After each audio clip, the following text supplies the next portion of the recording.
v tomhle videu půjdeme na Urbex s kamarádem, který je za mobilem a jdem do takového hodně strašidelného domečku, ještě jsem to teda neviděl. No a když jdeš na nějaký Urbex, tak musíš být teda samozřejmě dobře oblečený. To znamená, že se musíme dobře oblíct.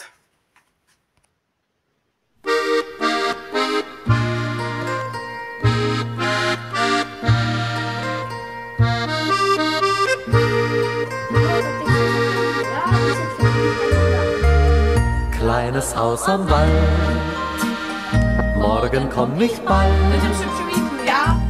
wenn alle Glocken... Takže teď už si jdeme ukázat naši výbavu. Hele, protože tam, kam jdeme, to nebude úplně bezpečný, tak tady máme náplasti, když to kapesníčky a nůžky. Tak, to by byla jedna část jako věcí, na prostě víš, kdybychom měli. Pak jsem vzal takovou věc, kterou asi úplně potřeba nebudem, ale mohl jsem jít jen tak vzít 2 dalekohledy. Pak tady mám, nakonec tady máme 2 svítilny. Jednu budu mít já, jednu bude mít Bohdan. Tak a to je všechno. Takže tady je naše výbava a my za chvilku budeme vyrážet, takže mějte se a ještě zatím... si půjdeme koupit něco k jídlu. Možná se ještě půjdeme něco koupit k papání, ale myslím, že to asi nedopadne. Takže my se vám ozveme, až budeme vycházet, takže zatím ahoj. Takže mám tady světýlko, no a to znamená, že už jsme připraveni k tomu, abychom odešli směr Zámecký park, ale ještě předtím jdeme do shopu.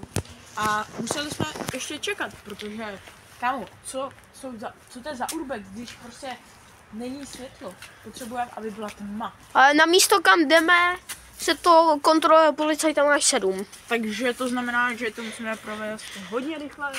Takže my jdeme ještě do shopu a za chvilku se vám ozvem.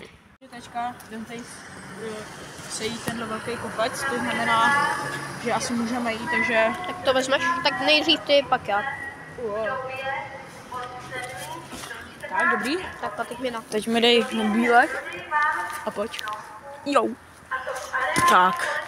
Už je to docela svarta. To znamená, že teďka jdeme tady dolů. Hej, kámo. Jako ono to tak nevypadá, ale kámo, to je úplně prudký, že jo? Je to prudký. Kámo. Hej, já se bojím, že hodím držku. Ty debil.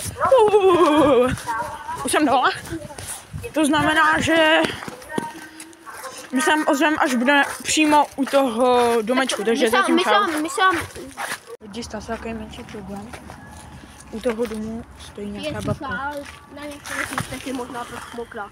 U toho domu stojí nějaká babka, takže my se tam teďka úplně nedostaneme. Musíme počkat, až odejde a až odejde, tak se vám ozveme. Čau. No, lidi, vypadá to, že budeme muset zvolit jiný dům, protože tady u toho je pasťák.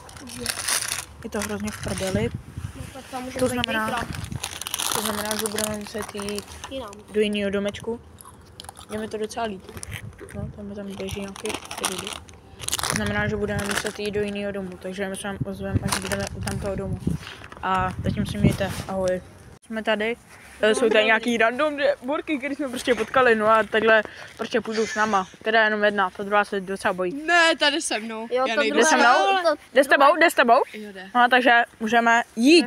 My už teda vycházíme. Jdeš teda? Brosky sviť pod nohy, ale. Jako asi pokud. Běž. Nebuď posraná. Dělej, běž. Jen taková otázka. To je máma. Dej, běž. Jo? Upřímně, jakoby, posvít na to. Na ten dům. Jde to nějak víc třeba, nebo? Jako ono to nejde úplně vidět, ale ten dům...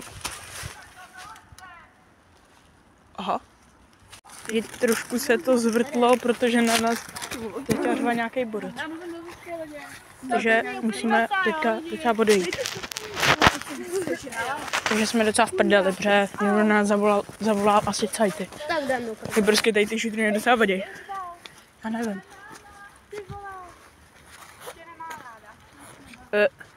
Řval na nás někdo nebo? Jo.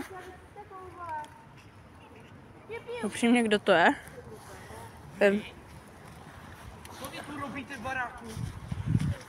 Čau, bobr! Ty vole, bobr znám! To jsi na nás vyžval ty? Jo. Aha. Tak jsem docela zjistil, že...